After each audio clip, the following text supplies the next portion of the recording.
അസ്സലാമു അലൈക്കും വറഹ്മത്തുള്ളാഹി വബറകാതുഹു. ബിസ്മില്ലാ അൽഹംദുലില്ലാഹി വസ്സലാത്തു വസ്സലാമു അലാ റസൂലില്ലാഹ്. സൂറത്തുൽ ഹജ്ജിൻ്റെ 6 ആയത്തുകൾ നമ്മുടെ ചാനലിൽ പോസ്റ്റ് ചെയ്തിട്ടുണ്ട്, ശ്രദ്ധിക്കുക. 7ാമത്തെ ആയത്തിലേക്കാണ് ശ്രദ്ധിക്കുക.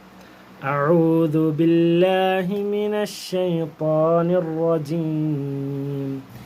ബിസ്മില്ലാഹിർ റഹ്മാനിർ റഹീം. وأن الساعة آتية لا ريب فيها. അന്ത്യസമയം സാഅത്ത് അത് വന്നെത്തുക തന്നെ ചെയ്യും, വരിക തന്നെ ചെയ്യും. ലാ റൈബ ഫീഹ അതിൽ യാതൊരു സംശയവും ഇല്ല. വഅന്ന അല്ലാഹ യബ്അസു മൻ ഫിൽ ഖുബൂർ. അല്ലാഹു ഖബറിലുള്ളവരെ ഉയർത്തെഴുന്നേൽപ്പിക്കുന്നതാണ്. യബ്അസു അന്നല്ലാഹ അല്ലാഹു സുബ്ഹാനഹു വതആല യബ്അസു ഉയർത്തെഴുന്നേൽപ്പിക്കുന്നതാണ്, ജീവൻ നൽകി ഉയിര് നൽകി അള്ളാഹു എഴുന്നേൽപ്പിക്കുന്നതാണ്. മൻ ഫിൽ ഖുബൂർ ഖബറുകളിൽ മരിച്ചുപോയവരെ. വഅന്ന സ്സഅത കായിനത്തു ലാ ശക്ക ഫീഹ വലാ മിർയ ഒരു സംശയവും ആ വിഷയത്തിലില്ല.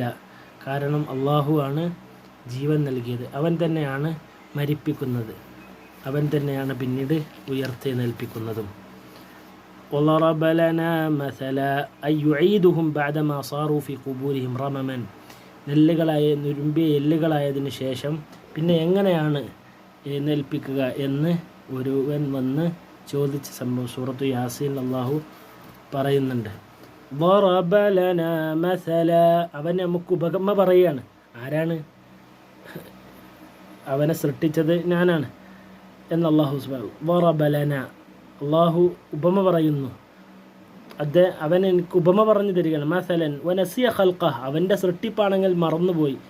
ഈ നുരുമ്പിയ എല്ലിൽ നിന്നാണോ വീണ്ടും എഴുന്നേൽപ്പിക്കുക, പുനർജീവിപ്പിക്കുക എന്ന് പരിഹസിച്ചുകൊണ്ട് ചോദിച്ചവന് മറുപടിയായി അള്ളാഹു പറയാണ് വനസിയ ഖൽഖഹ് അവൻ്റെ സൃഷ്ടിപ്പ് അവൻ മറന്നു. ഖാല അവൻ പറഞ്ഞു മൻ യുഹീൽ ഇദാമ ആരാണ് ഈ എല്ലുകളെ ജീവിപ്പിക്കുക? വഹിയ റമീം അത് നുരുമ്പിയതിന് ശേഷം.